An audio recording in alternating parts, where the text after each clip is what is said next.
Welcome to stockforexcourse.com। हमारी नई website जहां से यूज़र आईडी पासवर्ड के थ्रू आप डायरेक्ट कोर्स उसी वक्त ले सकते हैं। speedearning.com पे जब आते हैं तो आप पेमेंट करते हैं, अपना स्क्रीनशॉट भेजते हैं, 3 से 4 घंटे में कोर्स आपको डिलीवर हो जाता है। जीरो लॉस ऑप्शन ट्रेड में सारे छोटे छोटे कोर्स है, 1000 रुपीज़ के कोर्स भी वहाँ पे हैं। कोई एक स्ट्रेटेजी आपने ली और उससे सीखना शुरू किया, फ़ायदा हुआ तो फिर उसके बाद आपको कुछ समझाने की ज़रूरत नहीं।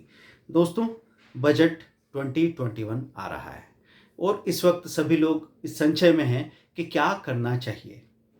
बजट के टाइम बाज़ार बहुत सेंसिटिव हो जाएगा। तो मैंने पहले भी आपको बताया हुआ था कि बजट पे अगर बाज़ार में सेलिंग आनी है तो प्री बजट सेलिंग भी आ सकती है, पोस्ट बजट सेलिंग भी आ सकती है। अगर बजट बहुत पॉजिटिव हुआ मार्केट के लिए तो कई सेक्टर्स में बाइंग आएगी, पोस्ट बजट बाइंग। लेकिन इस सब के लिए आपको कुछ एडजस्टमेंट करने होंगे, कुछ बातों को समझना होगा। पिछला साल कैसा गुजरा? पिछला साल एक न भूलने वाला साल है जिसमें बहुत कुछ ऐसा हुआ है जो पहले कभी नहीं हुआ था। तो इस बार के बजट में हमको खास तौर से ध्यान देना होगा। तो पिछले बार कोविड की वजह से सारे बिजनेस ऑपरेशंस डिस्टर्ब हुए हैं, सारे सेक्टर्स को नेगेटिव फर्क पड़ा था, लेकिन अब उनमें रिकवरी आ गई। तो आपने देखा अभी जैसे ऑटो में तो ज़बरदस्त रिकवरी देखने को मिल गई आपको।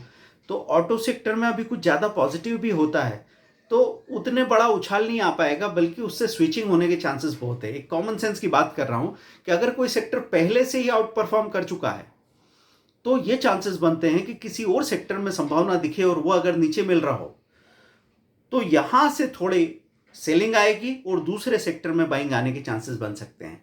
तो ऑटो सेक्टर के लिए सारे प्रोविजन तो पॉजिटिव रहेंगे, लेकिन वो थोड़ी तेजी के साथ रेंज बाउंड हो जाएगा। फिर बात करें हेल्थ केयर की, तो हेल्थ केयर के लिए बहुत सारा बजट डिफाइन किया जाएगा, बहुत सारा बजट एलोकेट किया जाए, इसके चांसेस बनते हैं। तो हेल्थ सेक्टर में जो कि करेक्टेड है, तो करेक्टेड होने की वजह से अगर थोड़ा सा भी पॉजिटिव कुछ आता है बजट में तो एकदम तेजी से उछाल आएगा। वो उछाल अनरिजनेबल भी हो सकता है। लेकिन दोस्तों, एक बात का ख्याल जरूर रखें कि बजट के दिन जो 5-7% ऊपर या नीचे का मूवमेंट है उसकी वजह से आप ये मत सोच लेना कि इस स्टॉक को खरीद के मैं साल भर के लिए छोड़ दूंगा या इस स्टॉक को शॉर्ट सेल करके और छोड़ दूंगा, मतलब इस स्टॉक से निकल ही जाऊंगा। बजट में ऐसा होगा कई बार, तो आपको थोड़ा सा इलॉजिकल मूवमेंट ऐसे दिखेगा कि जैसे ही फाइनेंस मिनिस्टर के मुंह से कोई वर्ड निकला, उन्होंने बोला स्टिल, इतने में तो स्टील के शेयर ऊपर जाने लगेंगे। फिर वो पूरी बात करेंगे, मालूम पड़ेगा कि पॉजिटिव नहीं है, ये तो थोड़ी सी नेगेटिव है, एकदम नीचे आ जाएगा। तो न्यूज़ बेस्ड डे जब बहुत ज़्यादा सेंसिटिव दिन होगा, मैं ट्रेडर को कहूँगा कि ट्रेडर्स बिल्कुल सावधान रहें। एक तो लिमिटेड वॉल्यूम में काम करेंगे, दूसरा अगर फ्यूचर्स में काम कर रहे हैं तो हेजिंग के साथ काम करेंगे, ऑप्शन में काम कर रहे हैं तो हेजिंग के साथ काम करेंगे। या फिर हमारी जो स्ट्रेटेजीज आप 5500 के वीडियो कोर्स में 10 स्ट्रेटेजीज होती है, तो कम से कम 2 स्ट्रेटेजी ऐसे न्यूज़ बेस्ड डेज के लिए परफेक्ट साबित होती है। आपको देख के उसकी तैयारी करनी पड़ सकती है। चाहे आप स्टॉक के लिए काम करते हो, स्टॉक फ्यूचर या स्टॉक ऑप्शन के लिए, चाहे Nifty bank Nifty future option के लिए काम करते हो, चाहे आप स्विंग ट्रेडिंग के लिए काम करते हो या कमोडिटीज़ में काम कर रहे हो, तो उस पर भी फर्क पड़ता है। तो दोस्तों, मैंने बात की ऑटो सेक्टर की, हेल्थ सेक्टर की, फिर आएगा एग्रीकल्चर सेक्टर। तो अभी क्या चल रहा था, किसान थोड़े असंतुष्ट हैं, किसानों का आंदोलन चल रहा था कोई नए लॉ की वजह से। तो उनको खुश करने के लिए थोड़ी प्लीजिंग पॉलिसीज आ सकती हैं। तो हमने देखा था कि पीछे एक रैली आई थी, जितने भी फर्टिलाइजर्स वगैरह है उसमें बहुत तेजी से उछाल आया था। उछाल आने के बाद उनमें प्रॉफिट बुकिंग आई है। प्रॉफिट बुकिंग के बाद अगर कुछ पॉजिटिव आता है तो एकदम से दोबारा उछाल देखने को मिल सकता है। लेकिन ऐसे दिन में आपको, अगर बड़ा वॉल्यूम आपने ले लिया है तो तत्काल प्रॉफिट बुक करके बाहर हो जाइए, और एक छोटा सा वॉल्यूम 20-30% का वॉल्यूम उसको स्टॉप लॉस के साथ छोड़ दीजिए, क्योंकि बहुत बड़ा मूवमेंट भी आ सकता है। अब आईटी सेक्टर की बात करें तो आईटी सेक्टर ने अच्छा परफॉर्म किया है। लॉकडाउन में आईटी सेक्टर को सबसे कम फर्क पड़ा। जब से वर्क फ्रॉम होम शुरू हुआ है तो असल में हुआ क्या है कि जो बड़े बड़े इंफ्रास्ट्रक्चर, जो रेंटेड प्रॉपर्टीज थी, जो उनको खर्च आ रहे थे, वो सब खर्च खत्म हुए। तो धीरे धीरे कंपनीज एक लो कॉस्टिंग मॉडल पे शिफ्ट कर रही है। लॉकडाउन यहाँ ख़त्म भी हो गया, सारे आम जिंदगी शुरू भी हो गई, लेकिन कई आईटी कंपनीज ने अपने वर्क फ्रॉम होम को कंटिन्यू किया है अगले अगस्त तक, जुलाई तक। इसका मतलब ये मॉडल उनको ज़्यादा बेहतर लग रहा है। एक एम्प्लॉय जो घर से निकलता था 1-1.5 घंटा कम्यूट करता था, फिर 1 डेढ़ घंटा वापस आने में उसको लगता था, अपनी एनर्जी खत्म करता था, फैमिली को टाइम नहीं दे पाता था। अब ये हालत हो गई कि जो 8 से 10 घंटे काम कर रहा था, वही आदमी पता नहीं चल रहा है 10 घंटे में से उसका इफेक्टिव वर्किंग हो सकता था 7 टू 8 आवर्स। अब वही इफेक्टिव वर्किंग बढ़ के हो गया 11 टू 12 आवर्स। कहीं बाहर जाने का प्रेशर नहीं है, तो एक मेंटल स्टेबिलिटी है जहाँ पे आप अपना काम लगातार कर सकते हैं, और ये बहुत ज़्यादा इफेक्टिव होती है। अब धीरे धीरे समझेंगे लोग। अब बात आती है स्टील मेटल सेक्टर की। तो मेटल सेक्टर ने परफॉर्म किया है काफ़ी। अब देखना ये होगा कि क्या सीन बनता है। मेटल सेक्टर में अगर इंफ्रास्ट्रक्चर में कोई तेज़ी की बात कही, तो इंफ्रास्ट्रक्चर और मेटल सेक्टर दोनों में बहुत अच्छा बूम आने वाला है। टेलीकॉम में, इंफ्रा में, मेटल में, सभी में अच्छा बूम आएगा।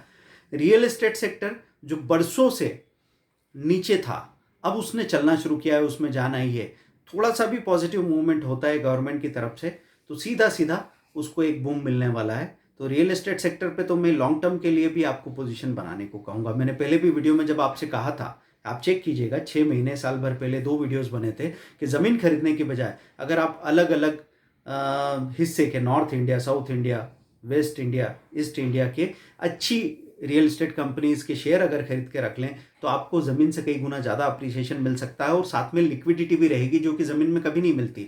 तो वो चीज़ सही साबित हो चुकी है। वहाँ कम से कम आपको 70 टू 150% का रिटर्न मिला है। तो बात होती है, चीज़ों को जान के सोचो, उसको सोचो, अपने तरीके से उसको तोलो, छोटा सा एक्सपेरिमेंट करो, चीज़ें अगर सही लगेगी तो उस पर काम करेंगे तो फ़ायदा मिलेगा। फ़ायदा किसको मिलता है? भरोसा करके थोड़ा सा कदम उठाने वाले को, और सिर्फ सवाल उठाने वाले को फ़ायदा वायदा कुछ नहीं मिलता, सिर्फ तनाव मिल सकता है। दोस्तों, फिर आती है बात एफएमसीजी की। एफएमसीजी में पहले से करेक्टेड है ये सेक्टर, तो ये ज़्यादा चल सकता है थोड़ा, लेकिन इसमें आते हैं सिन गुड्स। सिन गुड्स किसको कहा जाता है? ऐसी चीज़ें जिसको सोसाइटी अपने लिए, लोगों की हेल्थ के लिए, परिवार के लिए गलत मानती है ना? गलत है कि नहीं, इस बहस में मैं नहीं जाना चाहूँगा। तो सिन गुड्स में आता है टोबैको, सिन गुड में आता है अल्कोहल, सिन गुड में आएंगे फास्ट फूड, सिन गुड में आएंगे कोल्ड ड्रिंक्स, ये सारी चीज़ें। तो खास तौर पे टोबैको और अल्कोहल, इस पे हमेशा गवर्नमेंट, क्योंकि उनके रेवेन्यूज़ और टैक्सेस का कलेक्शन कम है, तो इस पे वो हमेशा अपना टैक्सेस बढ़ाएंगे, और टैक्सेस बढ़ने के बाद भी इनकी डिमांड कम तो नहीं होती, लेकिन गवर्नमेंट के पास जो रेवेन्यू है वो बढ़ता चला जाता है। तो आईटीसी जैसी कंपनी हो या गॉडफ्रे फिलिप जैसी कंपनी हो जो टोबैको में डायरेक्टली डील करती है, उनको फ़र्क पड़ेगा। यूनाइटेड स्पिरिट जैसी कंपनीज़ हो, जो भी अल्कोहल वाली कंपनीज़ हो, उनको फ़र्क पड़ेगा। तो इनको बजट में एक नेगेटिव इम्पैक्ट आता है, खासतौर पे बजट के दिन में। तो बजट के 2-3 दिनों में अगर वहाँ गिरावट आ जाती है, तो आपके लिए वो अच्छा मौका हो सकता है, जहाँ पे अगर आपको एफएमसीजी में उन कंपनीज में थोड़ी अपनी जगह बनानी है, तो बना के रख सकते हैं। ये मत समझिए कि वहाँ पे बजट में नेगेटिव बोल दिया है तो अगले 3 महीने के लिए वो नेगेटिव ही रहेगा। आईटीसी तो एक हमेशा परफॉर्म करने वाला शेयर है, मैकडॉल भी परफॉर्म करता ही है। तो ये नीचे लेने के ये मौके बन जाते हैं, आपको ऐसे गौर करना है। तो सिन गुड्स के बारे में भी मैंने बता दिया। अब अधिकतर सेक्टर्स के बारे में मैं बता चुका हूँ। अब इन्वेस्टर्स से मैं ये कहूँगा कि अपना 50 टू 60% या 70% तक प्रॉफिट बुक कर लीजिए। अगर लॉस हो रहा है तो लॉस भी बुक कर लीजिए, और फिर नए सिरे से उन्हीं स्टॉक्स में फिर से एंटर करने का आपको जब मौका मिलता है क्लैरिटी के बाद में, तो ये नहीं सोचना है कि यार जो शेयर मैंने 200 में बेचा है उसको 215 में, 215 में कैसे परचेस करूं। क्योंकि अगर आप इन्वेस्टर हैं तो आपको 5 से 10% का एरर लेके और 50% की परवाह करनी पड़ेगी। एक इन्वेस्टर ये 5-10% की बातें नहीं सोच सकता।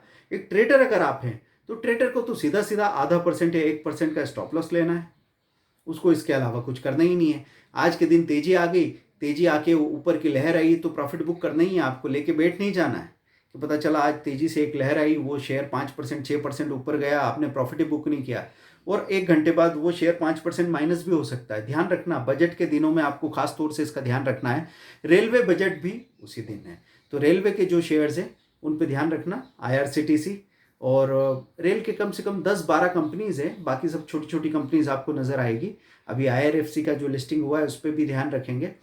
तो रेलवे बजट में उसका थोड़ा इम्पेक्ट होगा। अगर इंफ्रास्ट्रक्चर सेक्टर ज़्यादा अच्छे से परफॉर्म करेगा तो रेलवेज भी उतना ही अच्छा परफॉर्म कर सकते हैं। दोस्तों मैं जो लोग ज़्यादा उतार चढ़ाव में कंफर्टेबल नहीं है उनसे मैं कहूँगा कि आप छोटे छोटे वॉल्यूम में अपना सिर्फ अनुभव के लिए 5-5 शेयर 2-2 शेयर में काम करके देखिए, बड़ा काम मत कीजिएगा। क्योंकि अगर आप उस उतार चढ़ाव को हैंडल नहीं कर सकते हैं तो दोनों तरफ के मूवमेंट के साथ में ये स्थितियां बन सकती है कि आप 200-200 शेयर में भी काम करें तो दिन भर में 15-20 हज़ार रुपये वेस्ट कर देंगे। निफ्टी के ऑप्शन में भी अगर आप हैंडल नहीं कर सके तो बार बार खरीदी बिक्री मत करना। निफ्टी के फ्यूचर में, बैंक निफ्टी के फ्यूचर ऑप्शन में भी बार बार खरीदी बिक्री आपको नहीं करनी है।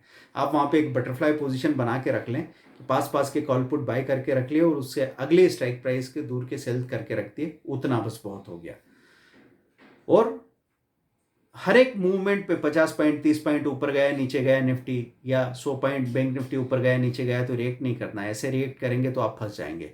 तो बजट के दिन की तैयारी आपको करके रखनी है सही तरीके से। अच्छे स्टॉक्स की लिस्ट क्या बनती है उसको हम पोस्ट में भी शेयर करेंगे, अपने शॉर्ट वीडियोस में भी शेयर करेंगे। लेकिन आपको ध्यान ये रखना है कि बजट के दिन जो भी फैसले हो जाएंगे, आपको इस मानसिकता के साथ घबराना नहीं है कि 1000 रुपये का शेयर 1040 हो जाएगा तो हम क्या करेंगे। आपको ये देखना है कि 1000 रुपये का शेयर अगर 1040 1030 पे खरीदना पड़े, लेकिन अब क्लैरिटी हो जाए कि इनके लिए गवर्नमेंट की पॉलिसीज अच्छी है तो वहाँ आप आराम से पोजीशन बना सकते हैं। बजाय 20,000 के शेयर खरीदने के आप 1 लाख के शेयर खरीद सकते हैं। अब पब्लिक सेक्टर एंटरप्राइज की बात होती है तो पब्लिक सेक्टर के लिए बजट में हमेशा कुछ पॉजिटिव माहौल बनने के चांसेस बनते हैं। तो वो वैसे भी बॉटम आउट है तो इनको अब थोड़ी ताकत मिलने लगी है, वो ताकत में और बूस्टअप होने के चांसेस बन सकते हैं। तो और फिर ऑयल एंड गैस कंपनीज खास तौर से उनके चांसेस ऐसे रहेंगे कि परफॉर्म तो वो करते ही हैं। तो पीछे एक रैली आ चुकी है तो कोई बहुत बड़ा मूवमेंट आए इसके चांसेस तो नहीं बनते, पर जैसे जैसे उनके बारे में बात होगी उनमें भी उतार चढ़ाव होंगे। तो सारे सेक्टर्स के बारे में खास तौर से हमने बात कर लिए। आपके क्वेश्चंस आप कमेंट में भेजिए, हम उस पर बात करेंगे। पर्टिकुलर एक स्टॉक के सजेशन को अवॉइड करें तो ठीक रहेगा। आप पूरे सेक्टर के बारे में नए सिरे से सोचिएगा। आपने क्या ले रखा है ये मुद्दा नहीं है, क्या चीज़ है जो परफॉर्म करेगी। अगर उसको देखेंगे तो जो चीज़ परफॉर्म नहीं कर रही है उससे थोड़ा सा निकल के, और अगर हम परफॉर्मिंग इक्विटी में चले गए, आपने परफॉर्म करने वाले शेयर को खरीद लिया तो आपका उधर का लॉस भी रुक जाएगा, इधर कुछ भरपाई भी हो जाएगी, लॉस कवर भी हो जाएगा, हो सकता है प्रॉफिट भी हो जाए। तो दोस्तों थोड़ा सोचते समझते हुए काम करें, लेकिन घबराने की ज़रूरत नहीं है। बजट के दिन को एंजॉय कीजिए, यहाँ टीम हमारी रहेगी, आप उनके साथ बात कर सकते हैं। अब स्टॉक्स में हमारे साथ अकाउंट खोल लीजिए तो बहुत अच्छा होगा। अकाउंट खोलेंगे, टीम के साथ बात करके ट्रेड में एंटर करने से पहले, ट्रेड में फंसने के बाद कभी भी बात करेंगे, आपको सपोर्ट मिलेगा। और एक ट्रेड हम लोग ऐसा शेयर करते हैं जो बहुत पॉजिटिव हो अपने क्लाइंट्स के लिए खास तौर से, तो वो अकेला करके भी आपको मालूम पड़ जाएगा कि एक फ्री का या नाम मात्र की फी में जो अकाउंट आपने खुलाया हो सकता है साल का 2 लाख रुपए आपको दे रहा हो। ये भी पॉसिबिलिटी हो सकती है दोस्तों। मैं अभी आपसे विदा लेता हूँ, मिलते हैं अगले वीडियो में। कोर्स ले लीजिए, जीरो लॉस ऑप्शन ट्रेड से 999 के कोर्स, या फिर stockforexcourse.com में जाके 5500 के कोर्स ऑनलाइन पेमेंट करें और वहीं आपको कोर्स डिलीवर हो जाएगा। अगर आपको ऑनलाइन पेमेंट में प्रॉब्लम आ रही है या फिर वहाँ से यूज़र आईडी पासवर्ड के साथ आपको कंफर्टेबल नहीं लगता है तो speedearning.com पे भी वही कोर्स हैं जो हमेशा थे। आप पेमेंट कीजिए, व्हाट्सएप कीजिए अपना पेमेंट डिटेल, आपको विदिन 3 आवर्स कोर्स मिल जाएगा। 70,000 के कोर्सेज में सीट्स कम होती है, तो बात करते रहिए टीम से, जब भी वैकेंसी होगी वो आपको इन्फॉर्म कर देंगे। Thank you very much.